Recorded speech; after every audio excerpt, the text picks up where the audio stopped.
Olá, sou Guilherme Sargentelli, pediatra e host do PBcast, o podcast do grupo Pronto Baby que leva informação segura sobre saúde à sociedade. No episódio de hoje, falaremos sobre a importância, os benefícios da fonoaudiologia dentro do universo pediátrico, principalmente para os pacientes neurodivergentes. Sobre esse tema, teremos o prazer, a alegria de conversar com a fonoaudióloga Patrícia Guerra. Patrícia, seja muito bem-vinda. Obrigada, Guilherme, pelo convite. Estou muito honrada de estar aqui participando do podcast e é um prazer estar aqui com vocês. Patrícia, te agradeço enormemente sua presença. A gente já conhece, né, o seu trabalho, embora a gente não tivesse estado juntos pessoalmente, mas a gente conhece o trabalho, acompanha. Você é uma parceira do Grupo Pronto Baby, que tem realizado um trabalho muito brilhante, que a gente fica muito feliz e grato a você. Agora sim, quem nos acompanha, a gente estava conversando um pouco antes da gravação sobre o podcast, ele é uma apresentação do universo da saúde para colégios de estudação da área de saúde, então a gente tem uma troca a partir daí, mas também para pessoas que não são da área de saúde que nos escutam. Então, por mais que hoje em dia a fonoaudiologia seja uma especialidade extremamente conhecida e ampla, me fala um pouco mais desse universo dentro do ambiente pediátrico, das possibilidades, desde aquelas que são as suas áreas de atuação, já que a fonoaudiologia é tão grande, até o que seria esse grande guarda-chuvas, para quem nos ouve entender um pouco de que universo nós estamos falando. Então, nós estamos falando de comunicação, né? Assim que o bebê nasce, né? Ele já se comunica através do choro, né? E isso ele vai desenvolvendo, amadurecendo isso ao longo da vida, né? Então a fonoaudiologia ela entra tanto nesse sentido da comunicação, né? Que vai ser estabelecida através da fala, linguagem, questões cognitivas, aprendizagem, né? Porque envolve a questão escolar também. Então a fonoaudiologia ela tem essa área de atuação grande, né? Em relação ao universo infantil, né? Fora as outras áreas de atuação que são relacionadas aos adultos, né? Que também envolvem comunicação, alimentação, né? A fonoaudiologia, ela tem uma área muito grande em relação a todos esses aspectos da comunicação humana. Muito bom, Patrícia, muito bom. Eu acho interessante, assim, primeiro que você já tocou em alguns pontos, assim, a gente tem essa questão, por exemplo, hoje em dia dos adultos também, né, que não tinha essa abordagem fonoaudiológica, né, a gente hoje em dia vê um número grande de casos de Alzheimer, por exemplo, onde essa intervenção fonoaudiológica traz muito benefício ao paciente, então a gente vê muito isso, mas hoje a gente está falando dentro do ambiente que é o ambiente do PBcast, né, do podcast do Grupo Pronto Baby, que a gente fala muito da questão pediátrica, e você já sinalizou muitas coisas que são interessantes, e eu, que sou infinitamente mais velho que você, venho de uma época que, na realidade, assim, o médico, no meu caso, o pediatra, ele acabava tendo que tentar dar conta de muitas áreas de saberes, né? Assim, não só os saberes que são, né, vinculados à área de atuação, que seria a pediatria em si, a atuação como médico, mas tinha muito essa questão de a gente não ter ainda tão distribuído na sociedade a fonoaudiologia, a fisioterapia, a nutrição. E eu acho isso um ganho enorme. Nós, médicos, somos muito gratos aos fisioterapeutas, fonoaudiólogos, nutricionistas, por estarem mostrando para a gente a importância desse saber. Bom, por que eu contei toda essa história, né? Porque, na realidade, a gente vê isso, que a fonoaudiologia, hoje em dia, é uma área de conhecimento, uma área de saber. Eu sei que você tem um lugar de fala, digamos assim, né, fazendo um trocadilho com a questão da fonoaudiologia muito grande dentro da parte de audiologia, né? A gente vai ter a oportunidade de poder conversar com você sobre isso.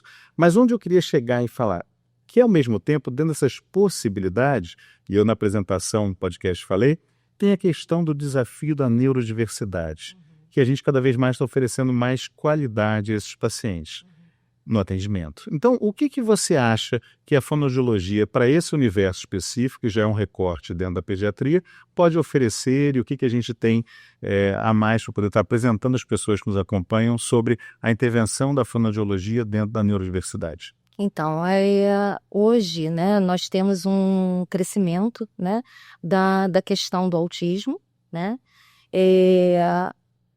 Há 25 anos atrás, na época da minha formação, nós não tínhamos, né, tanta relação com o autismo como nós temos hoje, né?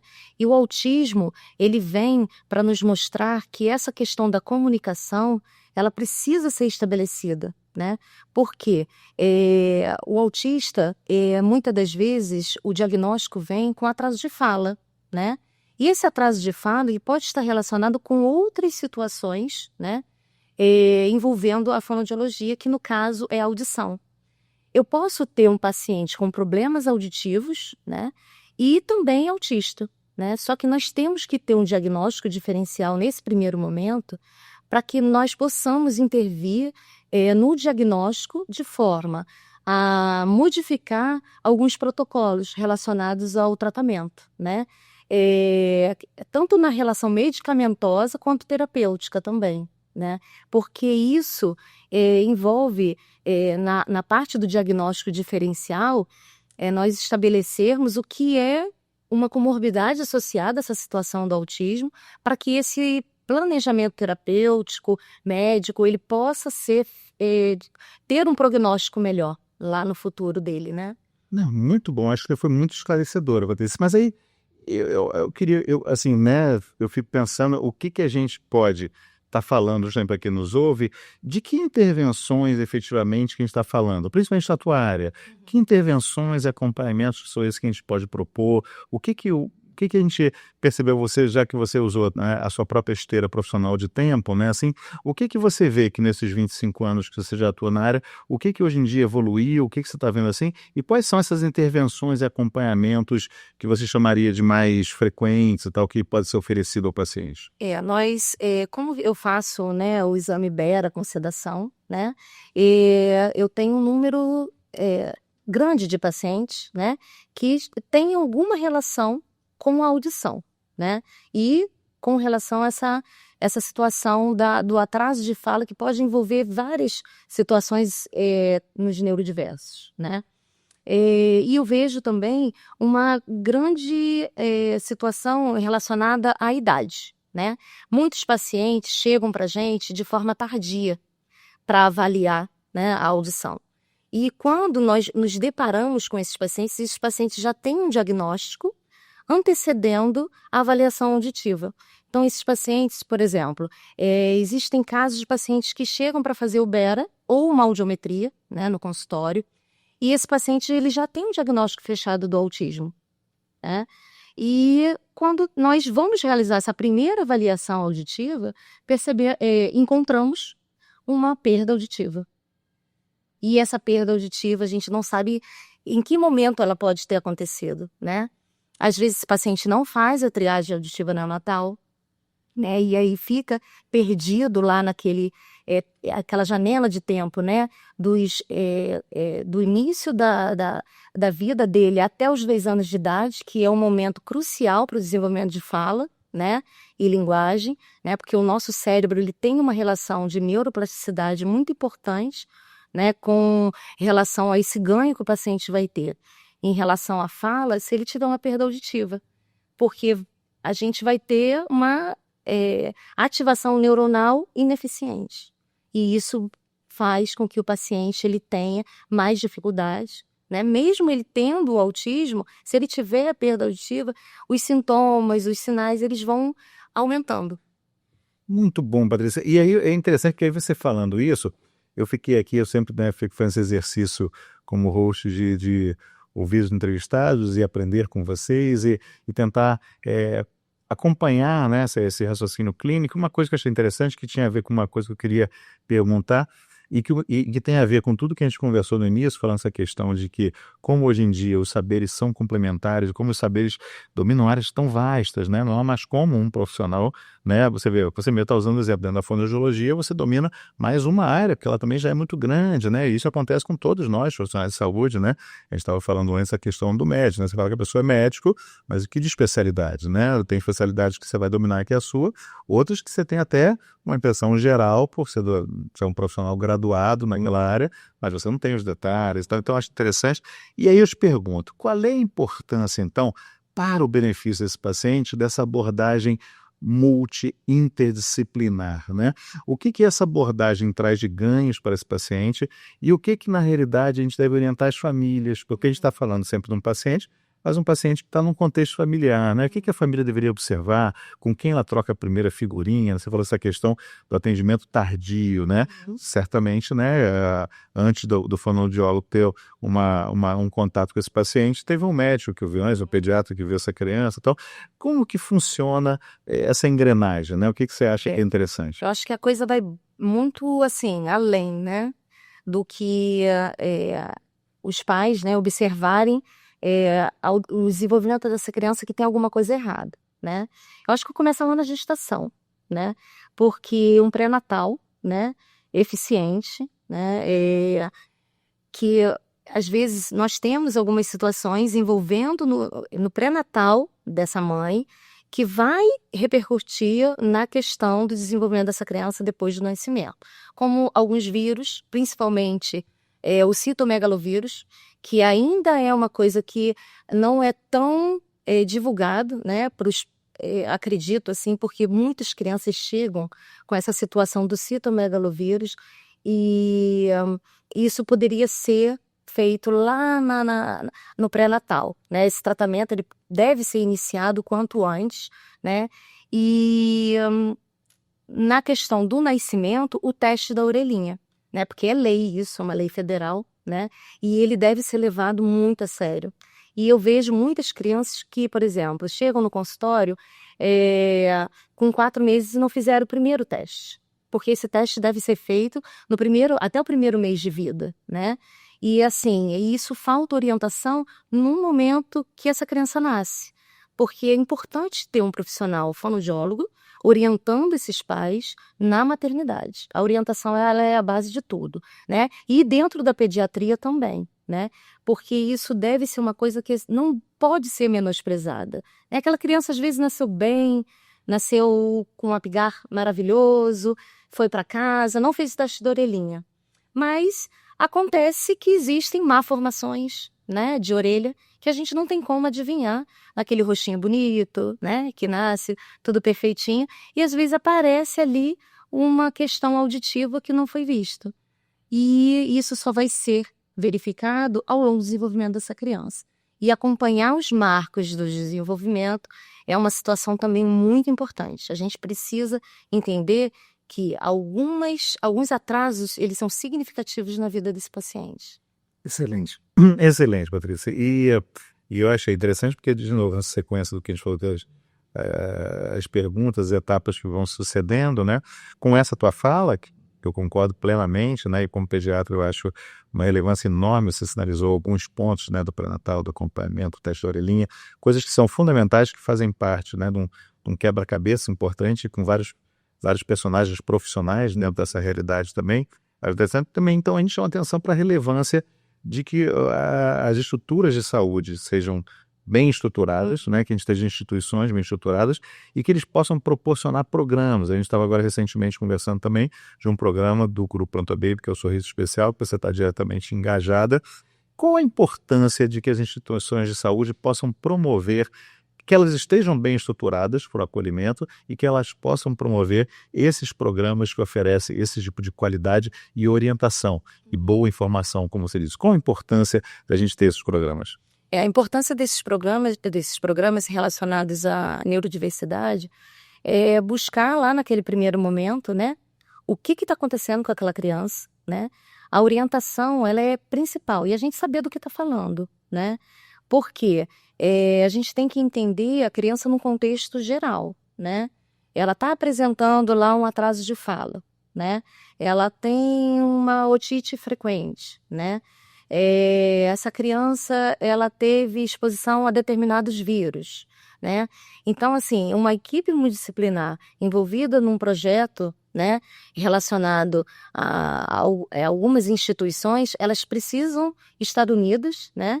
Então, como eu falei, né, desde o teste da orelhinha, envolvendo tanto a questão pré-natal, né, no nascimento pediatra, fonoaudióloga, depois disso, os encaminhamentos, no caso, infectologista, no caso, um pediatra especializado no desenvolvimento, né, dessa criança, e lá na frente, as avaliações que são relacionadas a situações específicas de cada um.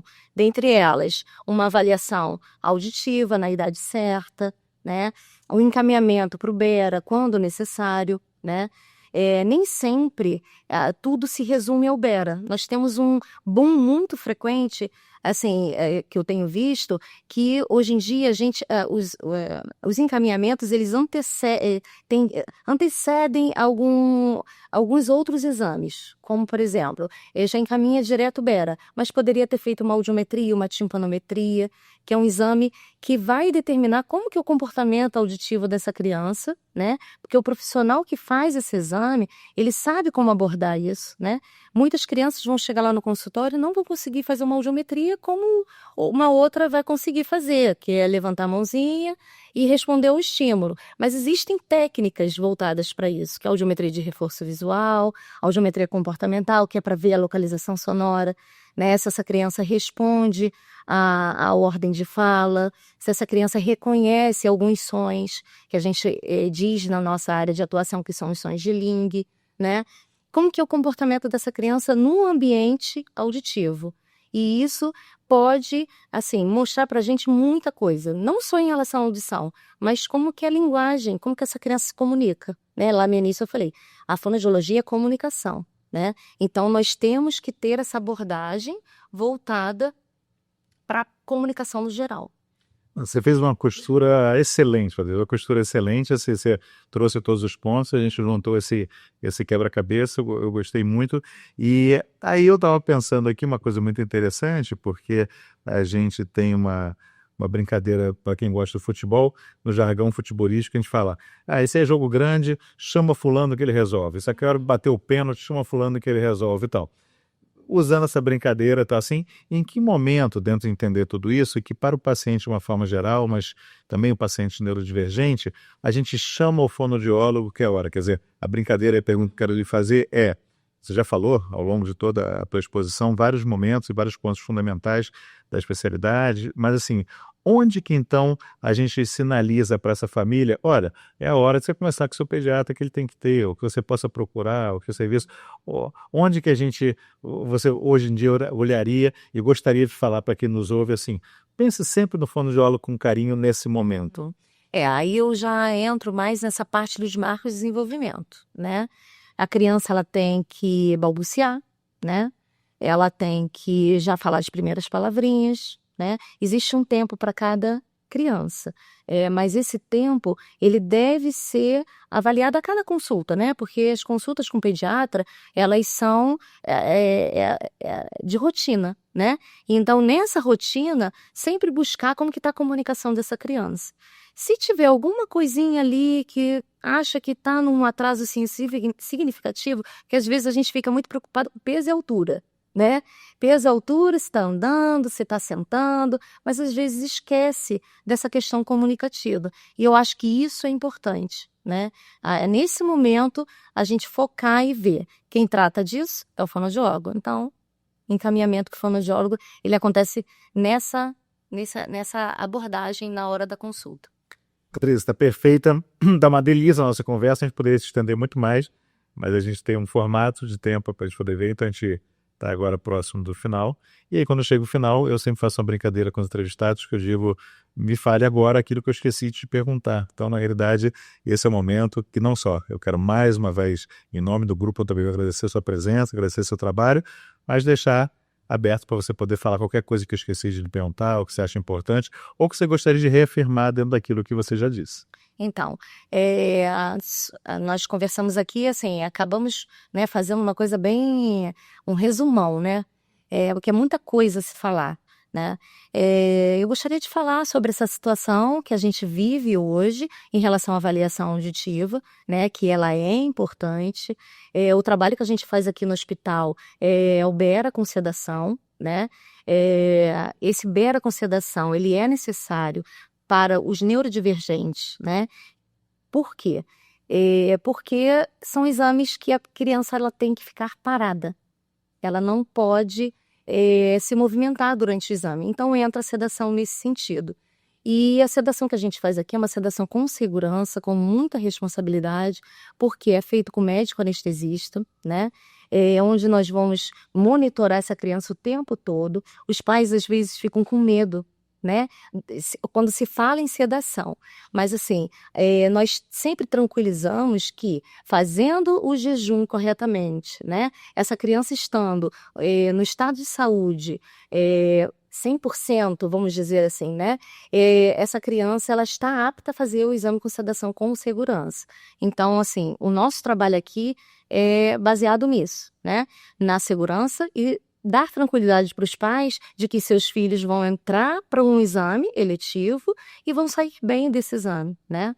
E é necessário fazer nesse formato, porque é muito difícil, às vezes, para uma criança de 2, 3 anos que já não tem um sono de qualidade, fazer um exame em sono natural. Muitas conseguem, outras não, né? Então, a sedação ela vem para facilitar essa avaliação de uma forma mais eficaz, né? E que eles saiam com uma resposta desse exame, porque não adianta a gente sedar uma criança e fazer um exame que não seja completo, né? Então, o nosso objetivo aqui sempre foi trazer o BERA com sedação, mas de uma forma completa, fazendo tudo o que necessita, né?